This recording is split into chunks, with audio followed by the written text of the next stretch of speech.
This is hot water temperature. This is sterilization temperature. After the home page of the operation screen appears, choose English. The English version of the interface is displayed. The value button is here. This is the switch of the two hand pumps. This is a hot water pump. Check to display blue to turn on, and check to display red to turn off. This is a material pump. The operation is the same as that of the hot water pump. The switches are shown in the figure. Click the button and the widget will start to run. Now in manual state. When the button arrow points to manual, it means it is in manual mode. This is a valve button that controls the output of the material. The valve button on the screen cannot be operated in the automatic state. After the automatic state is switched to the manual state, here is the actual sterilization temperature. There is a setting here, which can set the sterilization standard temperature.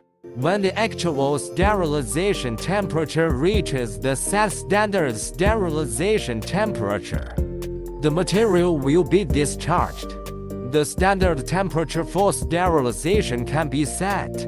If the actual temperature does not reach the set standard sterilization temperature, the material will not be discharged, and the secondary sterilization and cooling will be performed. Let's switch it to automatic mode to verify.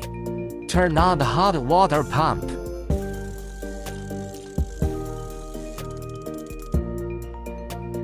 Turn on the material pump.